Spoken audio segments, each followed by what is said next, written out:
Bismillahirrahmanirrahim. Assalamualaikum warahmatullahi wabarakatuh. Alhamdulillah, nahmaduhu wa nasta'inuhu wa nastaghfiruh wa na'udzu billahi min shururi anfusina wa min sayyiati a'malina. May yahdihillahu fala mudilla lahu wa may yudlil fala hadiya lahu. Asyhadu an la ilaha illallah wahdahu la syarika lah wa asyhadu anna Muhammadan abduhu wa rasuluh.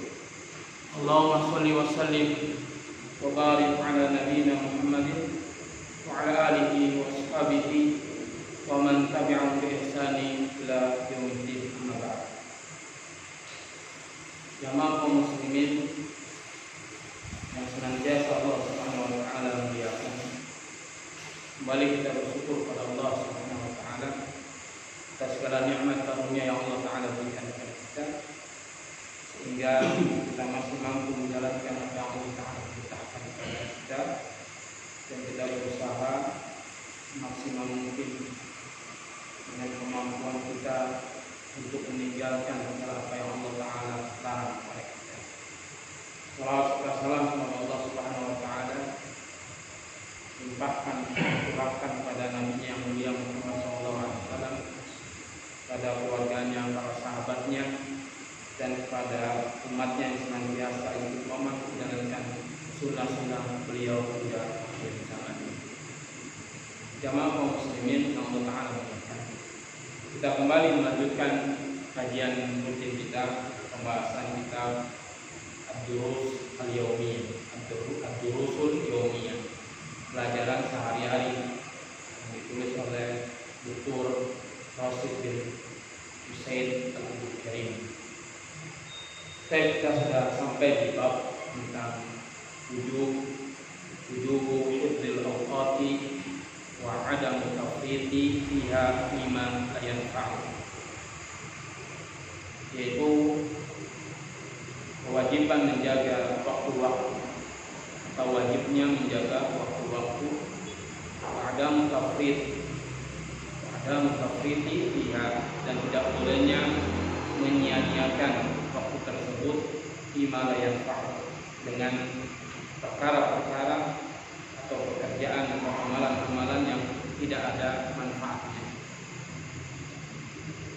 Jamaah kaum muslimin azanillahu wa iyyakum, perlu kita ketahui bersama bahwa waktu di dalam Islam sangatlah berharga, dan waktu itu sangat-sangat berharga bagi seorang mukmin. Dan bahkan waktu bagi seorang mukmin merupakan kehidupan. Bahkan dikatakan di dalam pepatah Arab, yaitu al-waqtu anfasun la ta'mun. Kata Arab mengatakan waktu adalah anfasu, yaitu nafas. Nafas la ta'udu, yang tidak mungkin akan kembali. Itu waktu. Jadi ketika kita nafas kan mengeluarkan nafas itu. Nah, apa yang sudah kita keluarkan dari nafas kita ini tidak akan kembali lagi. Demikian juga waktu. Ketika waktu yang kita lewatkan, maka ini tidak akan kembali lagi kepada kita. Maka sangatlah berharga waktu itu bagi seorang mukmin atau orang-orang yang beriman. Bahkan dikatakan oleh Al-Imam Al-Basri rahimahullah ta'ala dalam kitab Al-Yadul Awliya, beliau mengatakan, ya bani Adam, innama anta ayyamun kullama dhahaba yawmun dhahaba ba'du.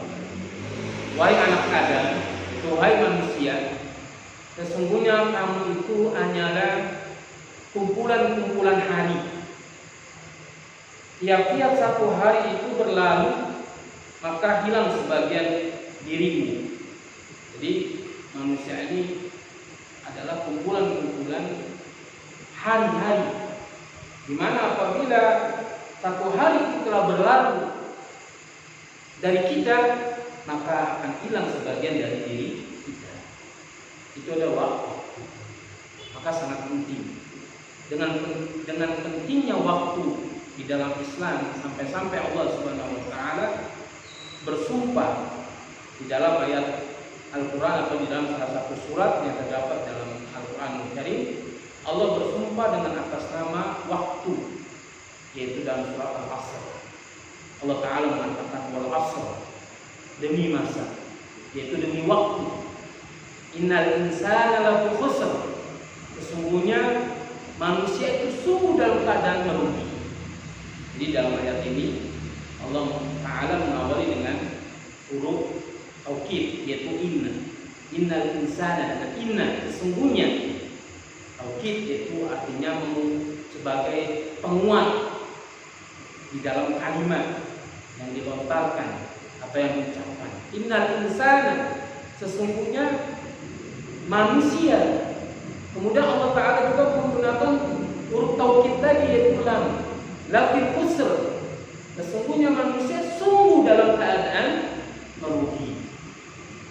Kemudian Allah taala mengistisnakan, mengecualikan ada 4 golongan yang tidak masuk ke dalam kategori merugi, yaitu ilal ladzina amanu, kecuali orang-orang yang beriman, yang beriman kepada Allah Subhanahu wa taala.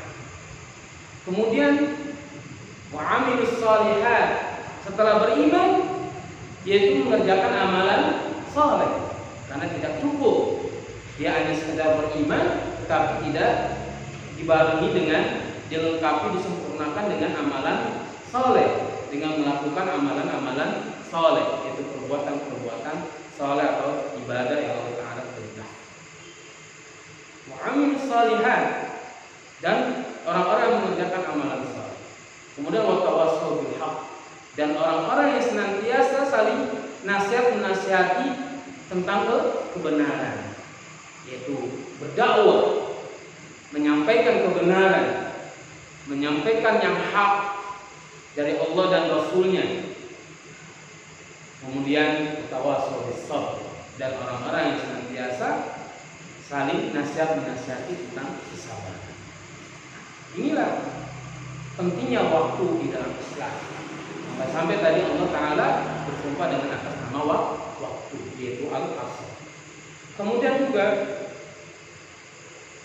mengia-nyiakan waktu itu sangat lebih berbahaya dari yang namanya kematian. Imam Ibnu Qayyim al-Jauziyah rahimahullah taala di dalam kitab Al-Fawaid ayat halaman 44 mengatakan, idha'atul waqti ashaddu minal mauti, li'anna idha'atul waqti taqta'uka 'anillahi wad daril akhirati wal mauta yaqta'uka 'anid dunya wa ahliha. Jadi kata Imam Ibnu Qayyim al-Jauziyah rahimahullah taala, menyia-nyiakan waktu itu lebih berbahaya daripada kematian. Kenapa? Karena menyia-nyiakan waktu itu akan memutuskan Anda atau akan memutuskan engkau dari Allah dan negeri akhirat. Sedangkan kematian itu hanya memutuskan engkau dari dunia dan penduduknya. Jadi kalau orang yang menyia-nyiakan waktu, dia telah banyak melalaikan apa yang Allah Ta'ala perintahkan kepadanya. Orang yang menyia-nyiakan waktu telah banyak menghilangkan atau melalaikan perintah-perintah Allah Subhanahu wa taala. Sehingga dikatakan tadi oleh Ibnu Qayyim bahwa orang yang menyia-nyiakan waktu itu dia telah memutuskan dari diri dia dengan Allah dan negeri akhirat. Maka pentingnya menjaga waktu. Penulis kitab Huruf Al-Yaumiyah ini, pelajaran sehari-hari ini, mencantumkan bab tentang menjaga waktu itu di awal-awal. Dan penulis membawakan 4 hadis di dalam bab yang kita akan bahas ini. Hadis yang pertama yaitu hadis dari Ibnu Abbas radhiyallahu anhu. Ani bin Abbas radhiyallahu anhu qala Qala Rasulullah sallallahu alaihi wasallam, ni'matani maghbunun fihima katsirun minan nasi, as-sihhatu wal faragh. Akhrajahu Bukhari. Dari Ibnu Abbas radhiyallahu anhuma, semoga Allah meridhoi keduanya, yaitu bapak dan putra. Bapak beliau adalah Abbas, paman Nabi sallallahu alaihi wasallam, yang telah Allah Taala berikan hidayah untuk masuk dalam agama Islam. Beliau berkata, itu Ibnu Abbas radhiyallahu anhuma telah berkata, telah bersabda Rasulullah sallallahu alaihi wasallam, ni'matani, ada dua nikmat atau dua nikmat, maghbunun fihi ma katsirun minan nas, dua nikmat yang kebanyakan manusia di dalamnya itu dalam keadaan tertipu. Dua nikmat itu adalah as-sihat wal faragh, yaitu nikmat sehat dan nikmat waktu luang. Maka kalau kita lihat di kehidupan nyata kita, maka betapa banyak sebagian dari kaum muslimin atau sebagian besar dari kaum muslimin, tatkala Allah Subhanahu wa taala anugerahkan nikmat sehat,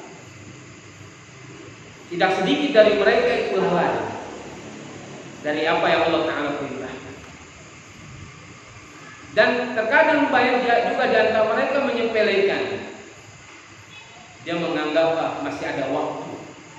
Saya sehat, nanti saja. Saya mengerjakan amal soleh. Saya masih dalam keadaan sehat, nanti saja.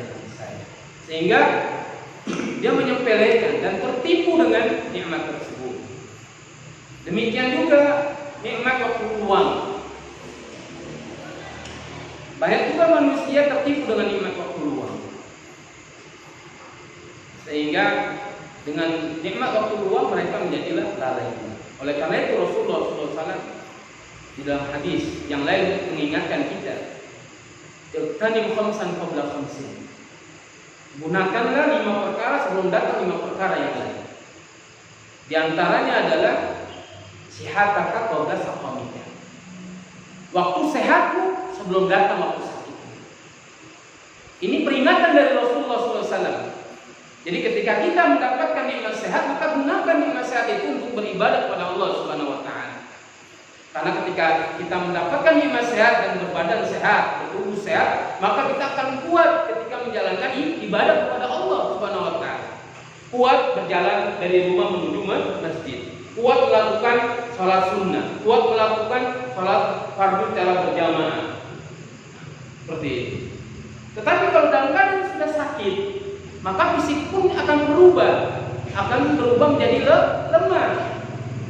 Kaki pun akan menjadi lemah, tidak kuat berjalan untuk menuju masjid, tidak kuat untuk melakukan sholat berjamaah, sholat sunnah dan lain sebagainya. Maka Nabi SAW mengingatkan, gunakanlah waktu sehatmu sebelum datang waktu sakitmu. Sihat qabla saqamika. Kemudian juga Nabi SAW mengingatkan juga, yaitu apa? Faragha qabla sughlika. Gunakanlah waktu luangmu sebelum datang waktu sibukmu. Ketika Allah Ta'ala memberikan nikmat waktu luang kita, maka gunakan waktu luang kita isi dengan membaca Al-Quran, kita isi dengan sholat sunnah, kita isi dengan amalan-amalan soleh yang lain. Sebelum datang waktu sibuk kita, karena kalau sudah sibuk, bingung kita. Ya, waktu sudah terisi dengan pekerjaan yang lainnya, karena sibuk. Kemudian hadis yang kedua, hadis dari Aisyah radhiyallahu anha, annaha qalat, dari Aisyah radhiyallahu anha bahwasanya Aisyah radhiyallahu anha telah berkata, kana Rasulullah sallallahu alaihi wasallam idza dakhala al-'asr ay asr Ramadan atau awakhir min syahri Ramadan, asr awakhir min syahri Ramadan, yaitu 10 terakhir dari bulan Ramadan. Ahyal laila wa ayqadha ahlaha wa jadda wa shadda al-mi'zar, muttafaqun alaih. Dari Aisyah radhiyallahu anha, semoga Allah meridhoinya, bahwasanya dia telah berkata, kana Rasulullah sallallahu alaihi wasallam, dahulu Rasulullah sallallahu alaihi wasallam, idza dakhala al-ashr, apabila telah masuk 10 hari, yang maksud di sini adalah 10 hari terakhir di bulan Ramadan. 10 terakhir di bulan Ramadan. Dia yang dimaksud 10 di sini adalah 10 hari terakhir di bulan Ramadan. Ahyal laila, beliau sallallahu alaihi wasallam menghidupkan malam. Menghidupkan malam-malam yang ada di 10 hari terakhir di bulan Ramadan. Menghidupkan malamnya itu dengan apa? Dengan beribadah kepada Allah Subhanahu wa taala. Dengan memperbanyak salat sunnah, dengan memperbanyak baca Al-Qur'an, dengan memperbanyak baca zikir pada Allah Subhanahu wa taala. Salah satu di antara zikir yang diperbanyak oleh Nabi sallallahu alaihi wasallam adalah innaka afuwwun tuhibbul afwa fa'fu anni. Nah, itu zikir, salah satu zikir yang sering dibaca atau diperbanyak oleh Nabi sallallahu alaihi wasallam membacanya ketika di akhir 10 akhir terakhir di bulan Ramadan. Ahya laila, menghidupkan malam. Wa aiqadha ahlaha wa aiqadha ahlahu, dan membangunkan keluarganya. Wa jadda, dan bersungguh-sungguh. Wa shadda al-mi'zara, dan mengincangkan ikat pinggangnya. Ini adalah kiasan. Kata ini adalah merupakan kata kiasan yang artinya adalah beliau menjauhkan istri-istri beliau untuk bersekutu. Jadinya beliau tidak melakukan jima atau mensetubuhi istri-istri beliau ketika 10 hari terakhir di bulan Ramadan. Artinya beliau mengencangkan ikat pinggangnya, yaitu menjauhkan istri-istri beliau. Nah, jadi sini lihat, Nabi sallallahu alaihi wasallam sangat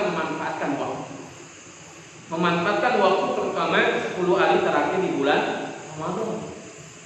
Karena apa? Karena di dalam 10 hari terakhir di bulan Ramadan ada satu malam yang Allah Ta'ala turunkan pada umat ini, yaitu malam Lailatul Qadar. Yang mana malam ini merupakan lebih baik dari 1000 bulan. Ya, khairun min alfi syahr. Lebih baik dari 1000 bulan. Maka dimanfaatkanlah dari 10 hari terakhir di bulan Ramadan, dimanfaatkanlah dengan tujuan mendapatkan satu malam yang sangat berharga, karena memiliki banyak kebaikan yang Allah Ta'ala berikan. Maka jika kita nanti Allah Ta'ala berikan kita umur panjang berjumpa dengan bulan Ramadan yang akan datang, amin ya rabbal alamin, maka manfaatkan 10 hari terakhir di bulan Ramadan itu untuk i'tikaf di masjid, memperbanyak baca Al-Quran, memperbanyak salat malam, kemudian memperbanyak zikir kepada Allah Subhanahu wa taala, dengan tujuan untuk mendapatkan satu malam, yaitu malam Lailatul Qadar. Kemudian hadis yang ketiga, hadis yang diriwayatkan oleh Ibnu Mas'ud radhiyallahu anhu. Ani Nabi sallallahu alaihi wasallam qala, dari Ibnu Mas'ud radhiyallahu anhu, semoga Allah Ta'ala meridhoinya, dari Nabi sallallahu alaihi wasallam, beliau telah bersabda, la tazulu qadamu bani Adam yaumal qiyamati min 'indi rabbih hatta yus'ala an khamsin, an umrihi fima afnahu, wa an shababihi fima ablahu, wa malihi min aina iktasabahu, wa fima anfaqahu, wa madza amila fima 'alima. Akhrajahu Tirmidzi.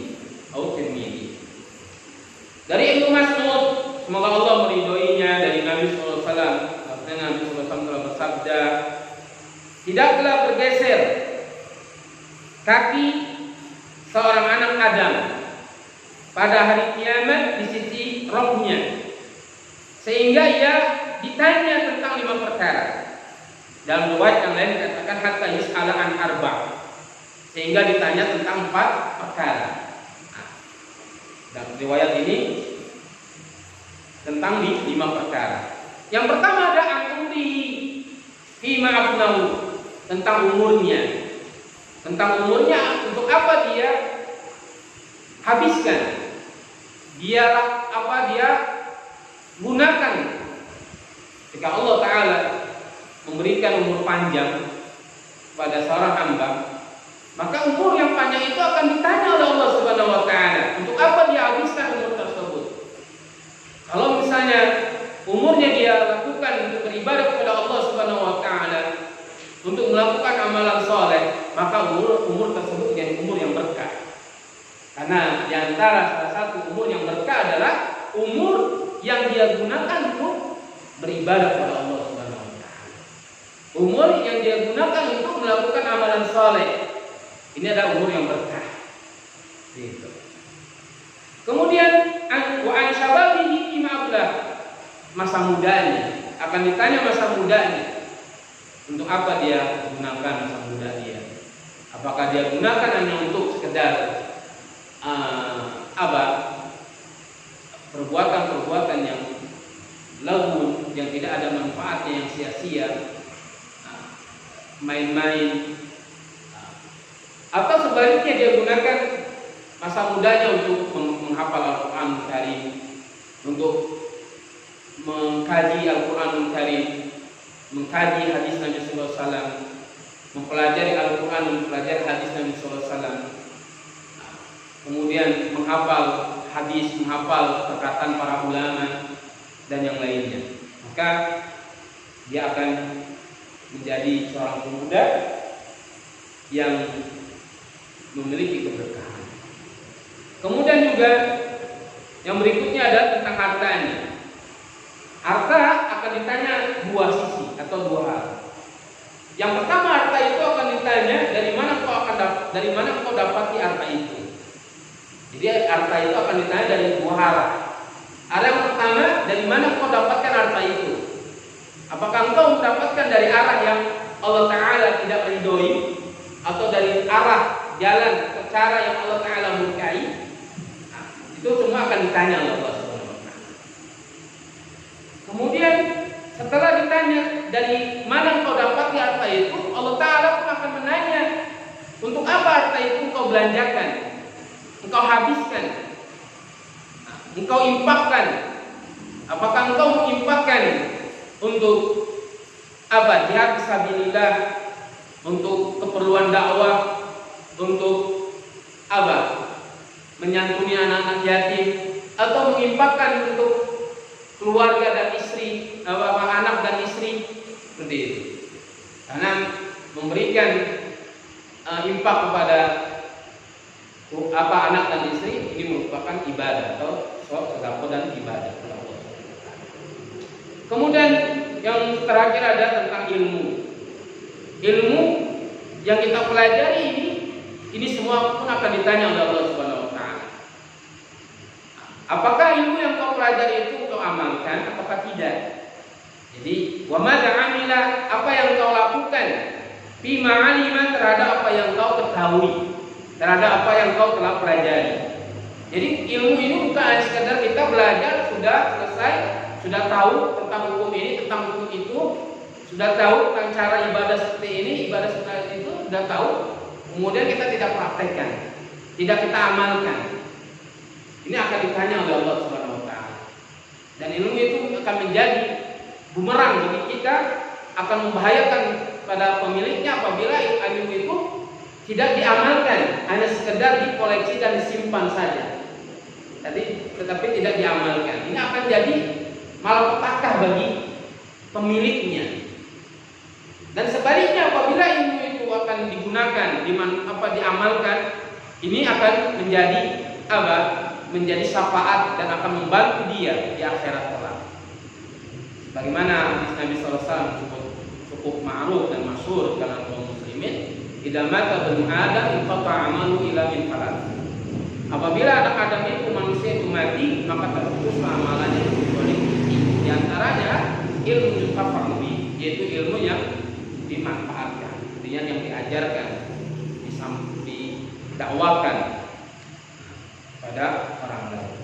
Tapi kemudian yang terakhir, hadis dari Abu Hurairah radhiyallahu anhu. Qala Rasulullah sallallahu alaihi wasallam, man khafa adlaja wa man adlaja balaghal manzila ala inna sal'atallahi ghaliyatun. Alla inna sil'atallahi al-jannah. Akhrajahu Tirmidzi. Dari Abu Hurairah radhiyallahu anhu, dia telah berkata, semoga Allah meridhoinya, dia telah berkata, telah bersabda Rasulullah SAW, man khafa, barang siapa yang takut, adlaja, maka hendaknya dia berjalan di awal malam. Wa man adlaja balaghal manzilah, barang siapa yang berjalan di awal malam, maka dia akan sampai kepada tempat tinggalnya, atau dia akan sampai kepada apa yang dia inginkan, yang dia harapkan. Alla inna sal'atallahi ghaliyatun. Ketahuilah, sesungguhnya barang dagangan Allah itu ghaliyah, mahal. Alla inna sil'atallahi al-jannah. Dan ketahuilah, sesungguhnya barang dagangan Allah itu adalah al-jannah, yaitu surga. Jadi para ulama menjelaskan hadis yang mulia ini. Ini adalah perumpamaan yang dibuat oleh Nabi SAW untuk seorang yang berjalan menuju kehidupan akhirat. Maka sesungguhnya setan ada yang menghadang di jalannya dan hawa nafsu serta angan-angan yang dusta. Artinya ketika kita berjalan menuju kehidupan yang diridhoi oleh Allah, yaitu kehidupan akhirat, maka ketika kita berjalan ini tidak semulus apa yang kita inginkan, yang kita harapkan. Maka di depannya itu akan ada penghalang-penghalang yang menghalangi, merintangi jalan untuk menuju akhirat, yaitu setan, hawa nafsu. Ini akan